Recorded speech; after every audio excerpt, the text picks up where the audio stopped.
बिस्मिल्लाहिर्रहमानिर्रहीम अल्लाहुम्मा सल्लि अला सय्यिदिना मौलाना मुहम्मद व अला आलिहि व सहबिहि बारिक वसल्लम।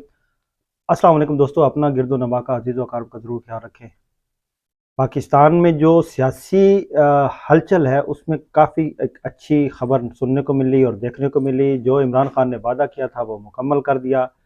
पंजाब असम्बली जो है उसमें एतमाद का वोट लिया गया। वोट लेने के बाद परवेज़ इलाही ने इमरान खान के जो एक वादा किया था उसके ऊपर पूरा उतरे और असम्बली जो है डिज़ाल्व करने के लिए गवर्नर पंजाब को भेज दी।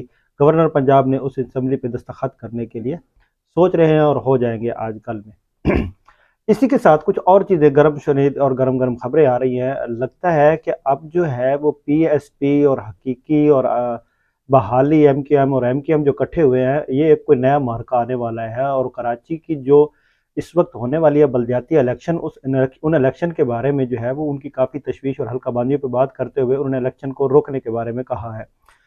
अजीब सी बात है कि वो बड़ी कमाल महारत से सारी चीज़ें करते रहते हैं। और जो सबसे इम्पोर्टेंट चीज़ मुझे यहाँ पे नज़र आई कि एमक्यूएम की वो पुरानी एक धाड़ और एमक्यूएम का वो पुराना रोब वो प्रेस कॉन्फ्रेंस में देखने में आया।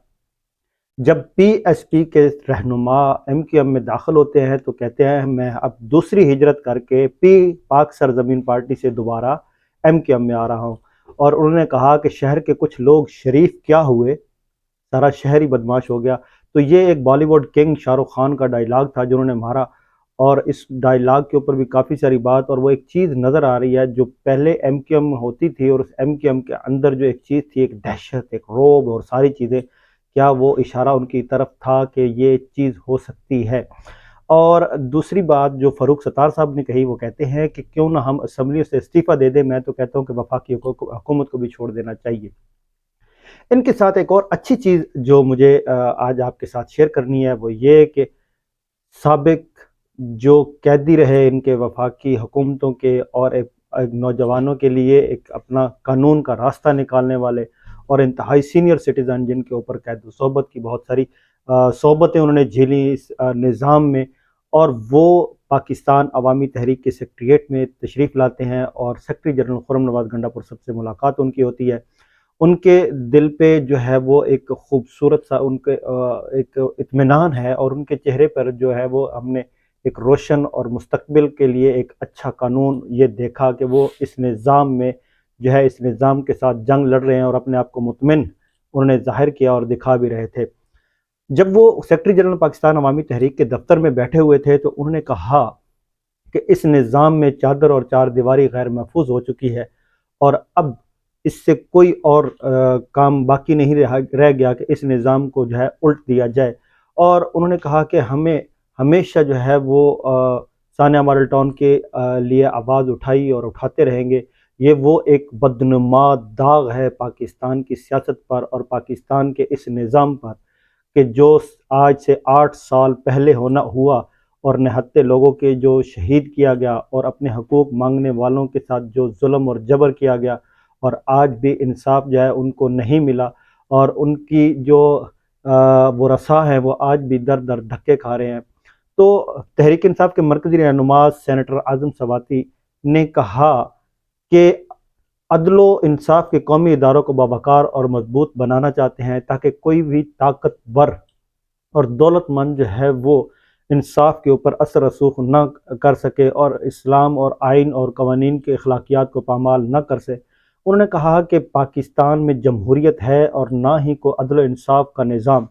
सानिया मॉडल टाउन इसकी एक जीती जागती तस्वीर है जो आप सबके सामने है और हम हमेशा जो है वो सानिया मॉडल टाउन के लोगों के साथ और सानिया मॉडल टाउन के इस केस के ऊपर बात करते रहते हैं।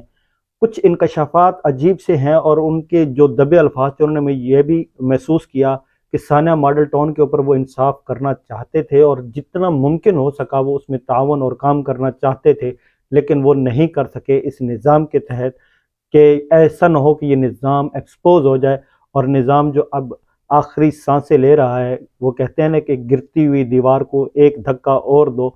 तो आज़म सवाती जो है वो इसके लिए खड़े हैं और कहते हैं कि मैंने जो कुछ करना था, जो होना था वो हो गया, लेकिन अब मैं आने वाली नस्लों के लिए इस निज़ाम के ख़िलाफ़ जाऊंगा और इस निज़ाम में जो ये बदगुमानियाँ, ये जो इसमें गलाज़तें पाई जाती हैं, इसके ख़िलाफ़ मेरी जंग रहेगी।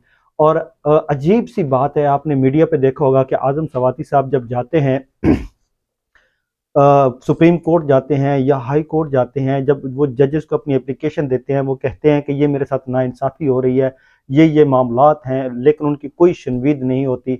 वो जो भी है, एक लॉयर भी हैं और सीनियर लॉयर हैं, और उन्होंने अपनी पिटीशन भी दायर की, कोई उनको किसी किस्म का उसमें कोई फ़ायदा नहीं हुआ। लेकिन फिर जब उन्होंने दोबारा स्टेज पे जाके अपने उन ख़यालात का इज़हार किया, दुख भरी दास्तान का इज़हार किया, तो दोबारा उनको कैद सोबत के सोबतें झेलनी पड़ी और उनको पूरे पाकिस्तान में दोबारा भेजा गया कि अपनी ज़बान बंदी करें, वरना आपके साथ बहुत बुरा हो सकता है। लेकिन आज़म सवाती को देख कर ये लग रहा था कि उनके हौसले बुलंद हैं, और अब वो इस निज़ाम के ख़िलाफ़ ज़रूर अपनी आवाज़ बुलंद रखेंगे। और इन नौजवानों का जो मुस्तकबिल है, वो कहते हैं कि मैं इनके लिए इस मुस्तकबिल, इन नौजवानों के मुस्तकबिल के लिए अपना किरदार जितना अदा कर सकूँ मैं करूँगा।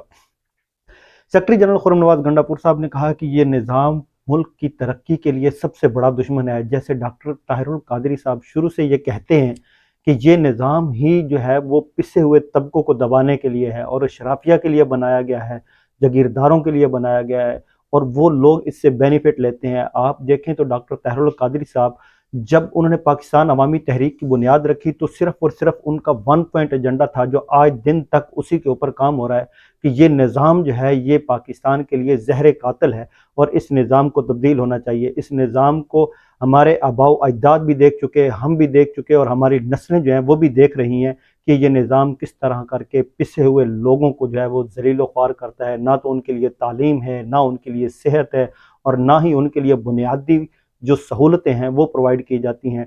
मैं पहले भी अपने व्लॉग में ये ज़िक्र कर चुका हूँ कि इन अशराफिया के लिए इनके असम्बलियों में, इनकी कैंटीन पे और इनके जो कैफेटेरिया हैं उनके ऊपर जो कीमतें लिखी हुई हैं वो एक चाय वाले ढाबे के ऊपर नहीं मिलती, गरीब मजदूर के लिए नहीं मिलती, लेकिन अपने लिए इन्होंने रखी हैं। TADA इनको मिलते हैं, जहाज़ों पे सफ़र इनको मिलते हैं, बैरून मुल्क इलाज इनको मिलते हैं, लेकिन जिन अवाम के वोटों से ये मुंतखब होकर आते हैं वही इनकी नज़र में हकीर और इसी काबिल हैं कि वो इनको मुंतखब करते हैं। और खुर्रम नवाज़ गंडापुर साहब ने कहा पिछले 8 साल से हम मॉडल टाउन का जो है केस वो भुगत रहे हैं, और तरह तरह के उसमें जो है वो हमें मुश्किलात का सामना है। कभी कोई चीज़ आड़े हाथों आ जाती है, कभी बेंच टूट जाते हैं, कभी JIT नहीं बनती, कभी इस्तगासा का केस चल रहा है। जो इशराफिया है, जो बड़े लोग हैं, वो आहिस्ता आहिस्ता करके इस केस में उनको रिहा किया जा रहा है। तो ये इंसाफ तो नहीं मिल रहा ना उन लोगों को, उन वारसीन को। ये तो अशराफिया की लौंडी बन के सारी चीज़ें चल रही हैं, जिसके हाथ में डंडा है उसी के सामने सरनगू हैं। तो ये बहुत सारे सवालात हैं जिनके लिए दोनों रहनुमाओं ने बड़े दुख का इजहार करते हुए कहा। और आपने हमेशा देखा है कि पाकिस्तान अवामी तहरीक शुरू से लेकर आज दिन तक इस निज़ाम के ख़िलाफ़ अपनी आवाज़ बुलंद करती है और करती रहेगी। और ये इयादा किया था खुर्रम नवाज़ गंडापुर साहब ने, और कहते हैं कि हम इस निज़ाम के तहत कभी भी नहीं देख रहे कि कभी किसी को कोई आसूदगी मिलेगी, आसानी मिलेगी, या अवाम पाकिस्तान जो है उनके लिए कोई राह खुलेगी जिसमें वो तरक्की कर सकें और मुल्क पाकिस्तान तरक्की कर सके। हमें हमेशा इस निज़ाम के ख़िलाफ़ रहे हैं, और जब तक इस निज़ाम को नहीं बदला जाएगा पाकिस्तान की हालत ज़ार यूँ ही रहेगी। अपना और इस चैनल का ज़रूर ख्याल रखें। मुझे दे इजाज़त। अस्सलाम वालेकुम।